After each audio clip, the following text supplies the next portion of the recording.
Hey Barney, Oh, Linda. have you I didn't know if I had the right, your Yes, other I've email gotten your address. emails. I'm just trying to I have to get a second signature. Oh, okay. Who do you have to get that from? Well, it can be Peter, who's not around. I think Okay. it can be Jake, and Okay. Oh, I'm not sure whether Jake or Joe is the other one on. okay. Because So is Jake out of town too? I don't know whether he's out of town or just had to work tonight. Okay. Because I'm filling in for him tonight. I said I would step in. Okay. Yeah, because Judy's going out of town next week. So that's helpful. But I can bug Jay or so Peter, are you out of Peter's out DC? of town. Peter's out of town, he says, until Yeah. January. Well, he's Okay. on now. Um, Um, I'll isn't it reach like out to. three in the, what time is it where you are, Peter? It's like an hour ahead. We can figure this out Oh, elsewhere. Okay, we Hopefully can we do should it. have. Okay, so Yeah. that helps. Thank you. Thank you.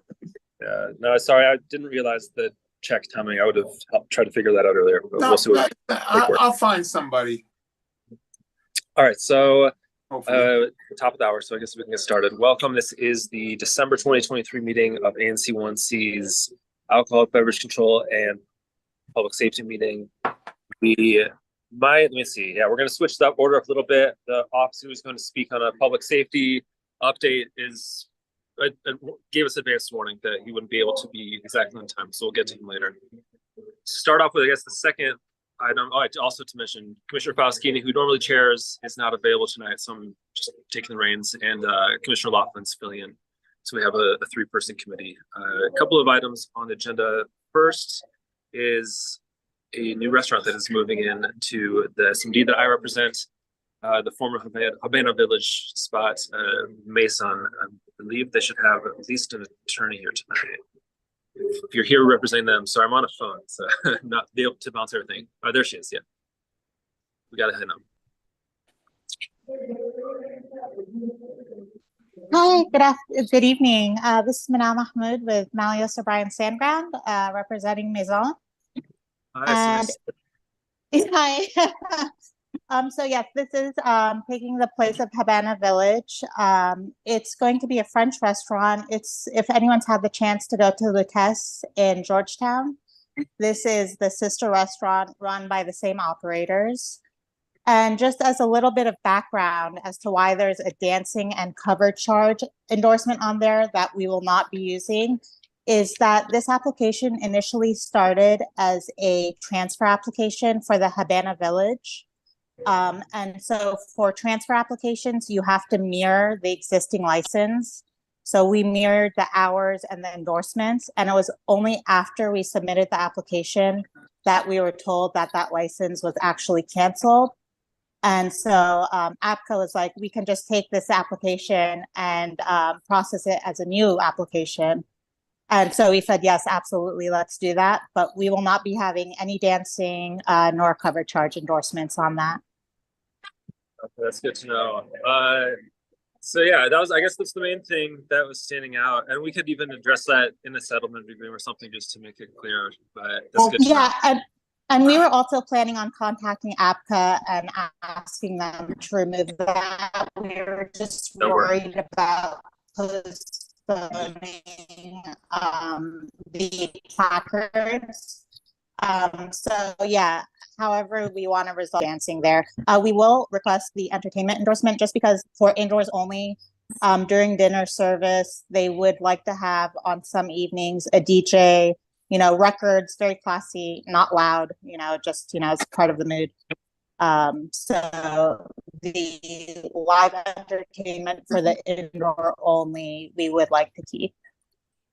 Yeah, that's good to know. And what would just you might have said this just to clarify the hours you're expecting for that part of the application. What are the expected hours that you want to have listed for indoor? No.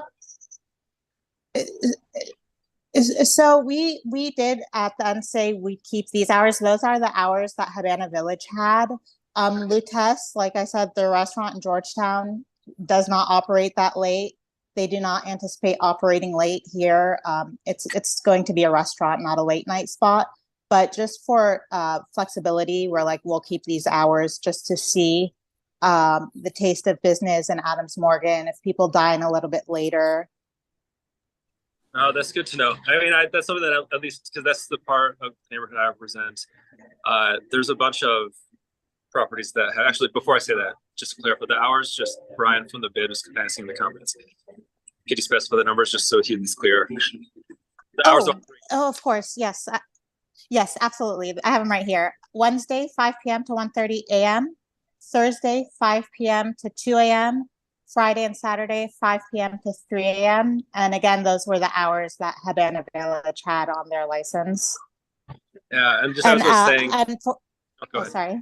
No, I'm so sorry. I was going to say for the Sidewalk Cafe, it ends at 12:30 a.m. It doesn't go later than that. Perfect. And no entertainment outdoors.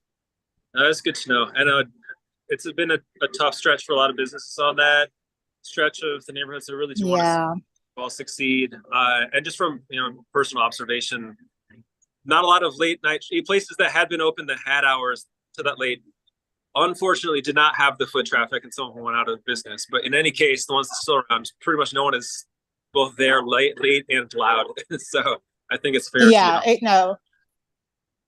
no, absolutely. I completely agree. And again, this restaurant group, they've been running Lutèce in Georgetown for a few years quite successfully.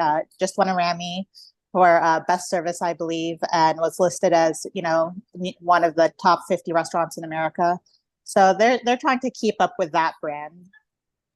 That's good to hear. Well, I'm good on questions. Other commissioners, do you have any questions or comments? Yeah, I'm a little. You were breaking up a little bit, so I wasn't clear about what you were going to do. I may have been here, may have been on our Zoom call. No. So it wasn't clear as to what you're going to do about your current request for an entertainment endorsement. So are we going to limit the entertainment endorsement to just a DJ and take away dancing and live music if Habana Village had that? Yes, we are definitely going to. And like I was saying, I was planning on contacting APCA, but we can also include it in a settlement agreement if that makes everyone more comfortable. But we will not be requesting dancing nor cover charge. Okay. So this is actually 2 doors down from the condo building. Is it 18? Hey, am I right? It's not directly next door. No, exactly. It's 1834. Yep. So it's 2 doors down. Now you're going to have the same menu that you have in Georgetown?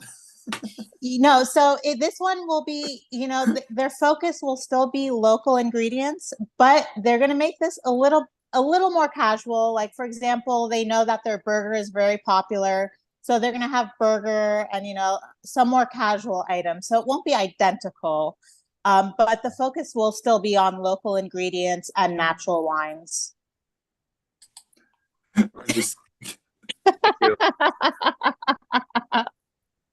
Any other questions, commissioners, from attendees?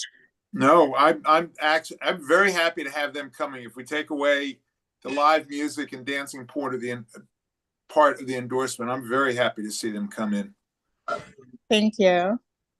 Well, in that case, I will move that we. Actually, a quick question: are you applying for a stipulated license as well, or just simply the regular new license for a restaurant? Just regular license. Thank you, they have plenty of time because I'm sure they're going to do it. So I'll move that we support this application and have it go to our January ANC meeting for a full commission's vote. Can I get a second? All those in favor? Wait a minute. Friendly amendment that we, with the stipulation that it will not include an endorsement for either dancing or live music. That works. Exactly. Sorry, just a clarification. There will be no dancing or cover charge, but we would like to keep the live entertainment as that covers the DJ for dinner. Yeah, that's how I understood it. That you're not going to have any cover charge and the dancing. Nope. Yes, but exactly. You will have the opportunity to have a live DJ that you're expecting to be not loud and no, small. exactly. Not loud, indoors only. Perfect. So yeah, I accept the friendly. All those in favor, please say aye. Aye. Any opposed? I don't think so. That was unanimous. Passes 3-0. Thank you so much for attending. Thank you so much. And please Good let luck. me know if you guys have any questions before January. Sounds good. Thank you. All right. Happy holidays. You too. You too. So we'll move back to our first item on the agenda, which is being an officer. I believe it's Officer Jones to give us a public safety report for the month from MCs 303.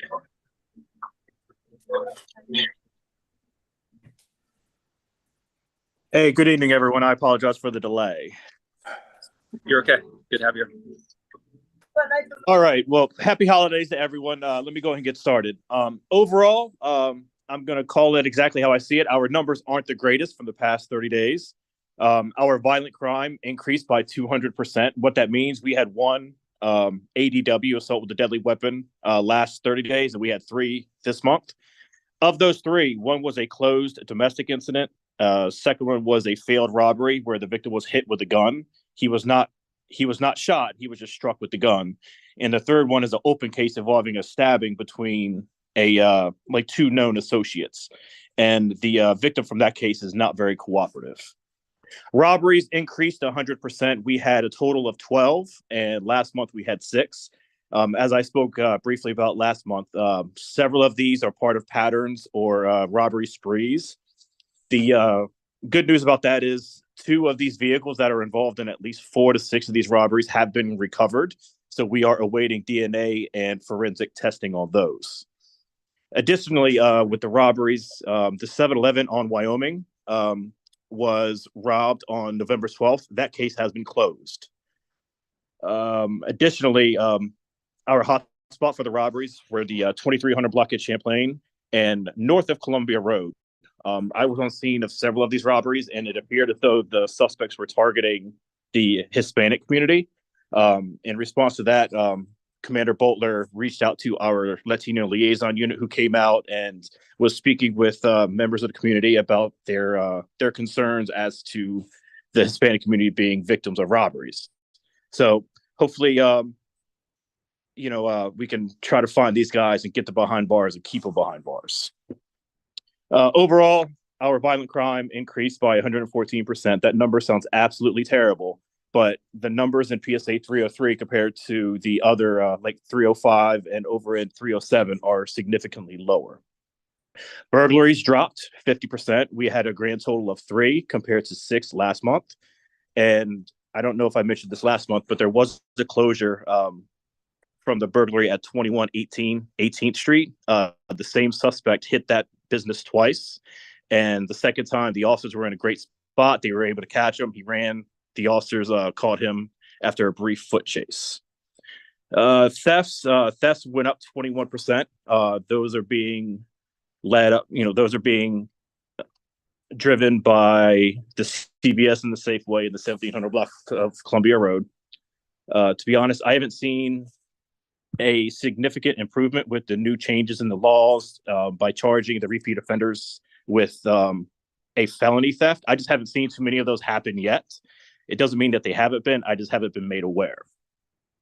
And I would like to close on a positive note. The triple homicide on Ontario Road that was closed with 2 arrests.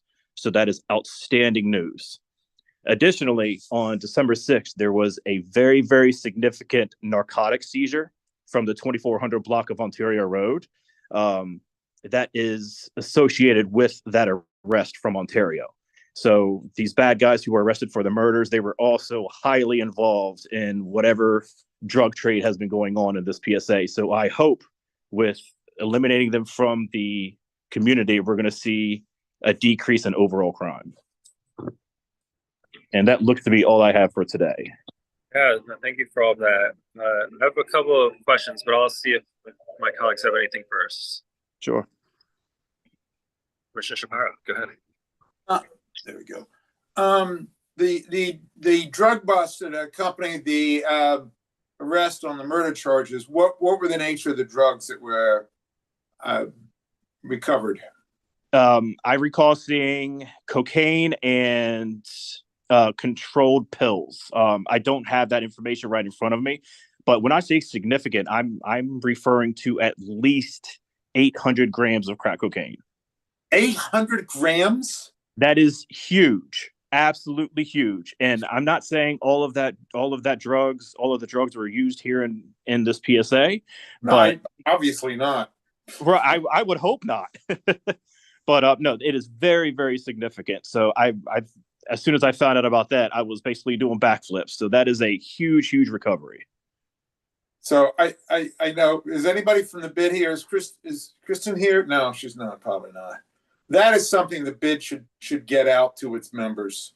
That the quantity of crack that was recovered when those so that people in the community know what was behind those homicides. They weren't random.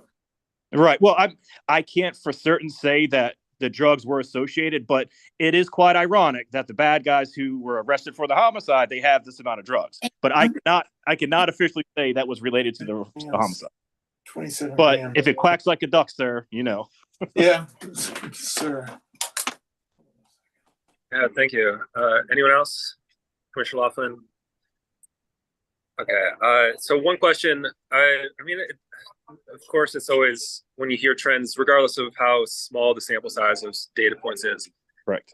Trends going that direction is not favorable. But one thing that has, at least in like the local news, seemed to be kind of reiterating what you had mentioned at the end is that there seems to be some progress on making arrests of people who have quite a rap sheet.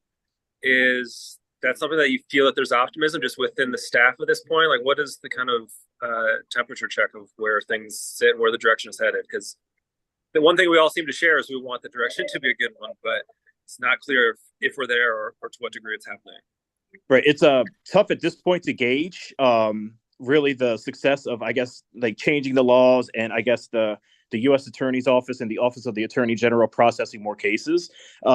The biggest positive to me is that it's on the table. Everyone's speaking about it. It's actually a real thing instead of just the police department and the U.S. Attorney's Office pointing the fingers at each other. I think the biggest change is that the fact that we as an agency, we're actually speaking to them and we're listening to them like, hey, what is it that the U.S. Attorney's Office needs to prosecute these cases? And how can we as an agency get better to present these cases so that there's no questions about the legality of them? That's good to know. I think it was even you on this committee a few months ago that we were talking about the needs for collaboration and how not everything can fall solely on MPD or any other agency. And hopefully this is the steps of that happening. It's been much awaited, right? Absolutely. I've been on the department now for 18 years, and this is the first time I've really seen like, hey, the department and the attorneys are actually talking. Let's move forward with this and, strengthen this relationship. Yeah, hopefully. I mean, hopefully our commission as well as many others in the community have been trying to put that pressure on. So hopefully it's been useful. Second question, I think it was last month, and I think also through an email possibly, a question about a past case that was before you were working as much in Morgan, of vehicular-related death that was in Columbia in October of 2021. Nina Larson was the victim. Did you ever find out if there's been any progress in that case? Just in terms actually, of I did pull up the case, and there was no updates as of October 2022. And the reason being, it appeared as though it was on the U.S. Attorney's plate. Like they've had the case, but they just haven't, I guess, brought it to a grand jury yet. I reached out to the supervisors over there who is handling it, the major crash unit. They are the ones handling it. As far as I could see, the driver of the vehicle that struck Nina, and I think she was in a crosswalk. That driver has been cooperative from what I read in their notes. I am just awaiting a response from their supervisor to have them reach out to the attorneys to see if we can kind of move this along and try to bring this to a resolution. That's helpful. Do you have any suggestions on who I could or we could just email to try to give an extra push of urging them to give some communication? Someone I will follow up with the best person because the assigned detective to that case has since they've either retired or they've switched units. So I'm awaiting a response to see who actually has the case under their name right now. No, that's at least helpful to know. I appreciate that. Thank you very much. Sure. All right, that's all I got. I appreciate your time for coming tonight, and have a nice month. Absolutely. Happy holidays, everyone. Again, apologize for the delay. It's all right. Take care. All right, and now we'll move on to our final item of the night, which is, I believe, the first item of this kind, at least in our tenure. And I guess so. Never, because this is the first period where this has been something that the ABCA has existed as ABCA. It was ABRA beforehand. Let's see. Don't remember specifically who is going to be representing Station. It's John McGowan, I believe. Yes, that's right. Yeah, he just raised, yeah.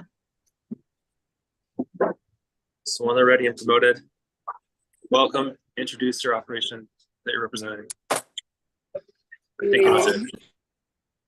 Hey guys, can you hear me? Yes. Hey, how's it going? Good evening. John McGowan. I'm representing Kaliva Corp. They were just placarded for a medical cannabis dispensary at 1731 Columbia Road. The owner, Christy Tran, is also attending tonight. If you would like to speak with her, but me and my law firm we're doing the regulatory compliance work with the licensing process. What law firm is it? Kenner McGowan, boutique cannabis firm. We've been doing cannabis law in Maryland, DC for 8 years. Thank you. So I guess one question we had asked through email, just kind of a general question, just because we are new to this, but we're not new to the general process that ABCA has with liquor licenses. And how has it gone as far as interaction with ANCs and just the general shift on how these things are handled within District of Columbia? Like, what have been the difficulties? What has worked well? What's been your perspective here? No. Good question. I mean, so it's been a good process. Most ANCs are doing this for the first time with these types of licenses. I'm not sure, if you did a deep dive into what's changed this year with the cannabis laws, but the Medical Cannabis Amendment Act that was passed this year just opened the door on cannabis licensing for the first time in several years for the medical cannabis program in DC. So this is the third application period this year. So we've had clients that have applied for either cultivation, manufacturing, or dispensary licenses all over the city. And, 6B03, 5C07, 2C03, we had one already approved by ABCA settlement agreement. We negotiated 2 others with the other ones, and most are, open to working with these new retailers. Right now, we're in the unlicensed operator licensing phase, which is all of the unregulated shops in the city have an opportunity, if they had a basic business license, COO, et cetera, before 2023, they had the opportunity to apply between November 1st and January 29th of next year. And after that, this gray market and the gray provision in the law will sunset, and all of the unregulated shops that did not get licensed will start facing new, civil enforcement fines and things like that. So Kaliva is one of the qualifying entities for this, and submitted first minute of the first day, and was one of the first placarded for these new transitional, let's just call them, licenses. And again, settlement agreements were not a thing for cannabis dispensaries, as you probably well know, before this year. So the whole, ANC process is kind of morphed into for cannabis into kind of mimicking, more of an alcohol process. There's a 45-day protest period, and most are concerned, and rightfully so, most ANCs with, the normal concerns, transportation, parking, security, safety issues, things of that nature.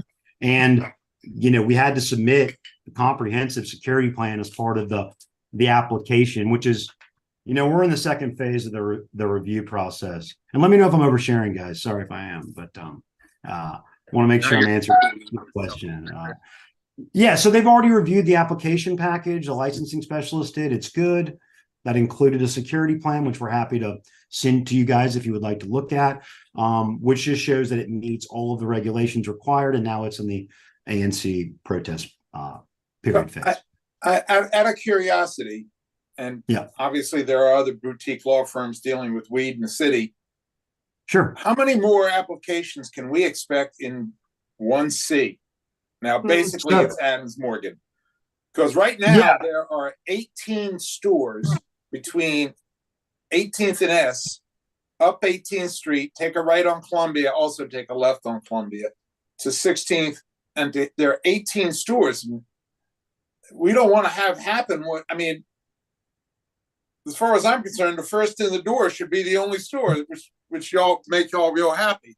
But I'm how many of those other 18 stores do you think are going to be coming before us?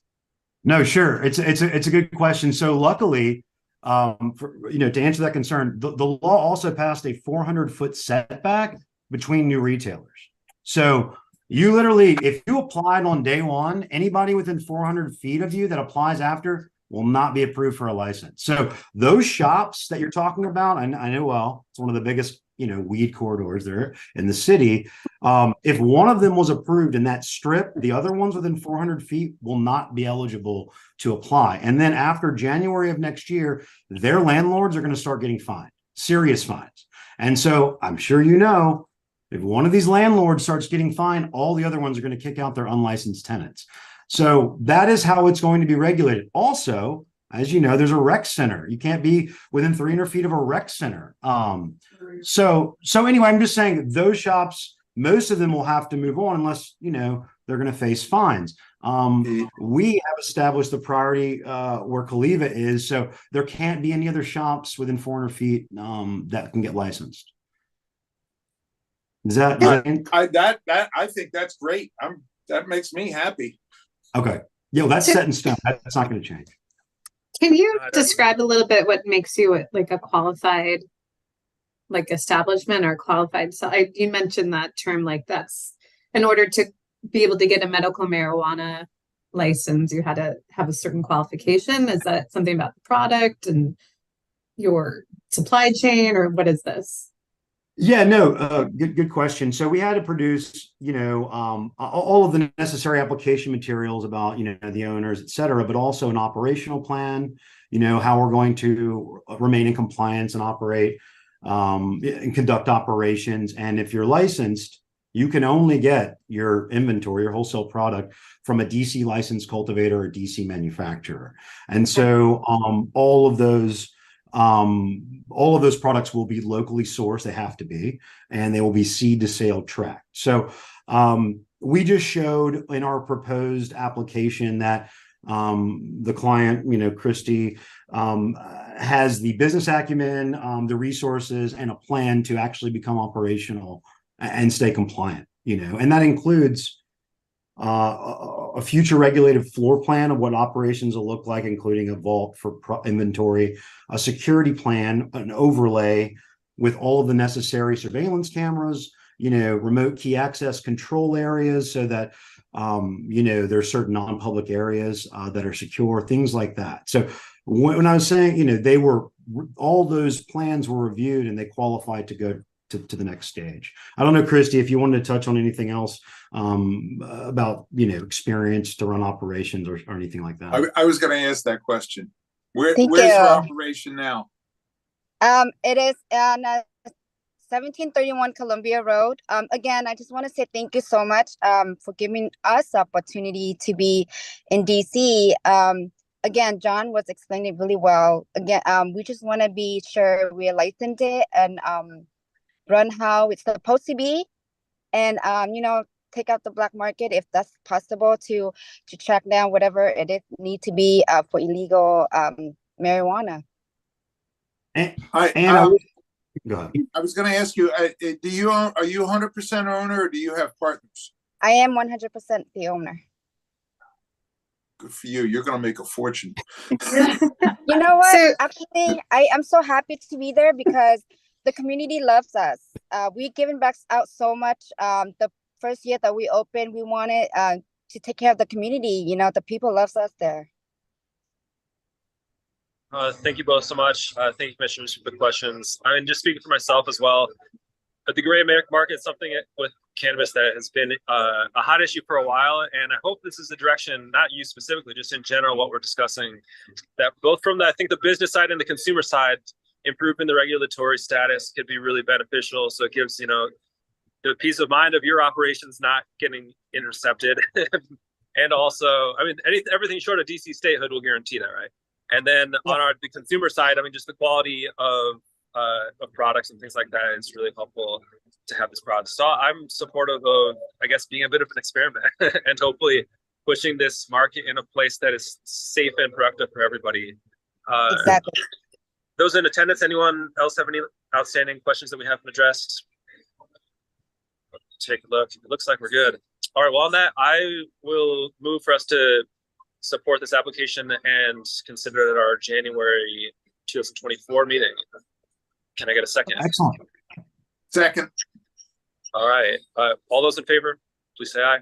Aye. Aye. Thank you. Passes unanimously. We'll be in contact if we need anything else, but we'll discuss this as a full commission in January and most likely vote on it. Thank Awesome. you. Thank you so very much. Have Thank a you good so night. much. Have a And great night. Thank you. that concludes our agenda for tonight, everyone.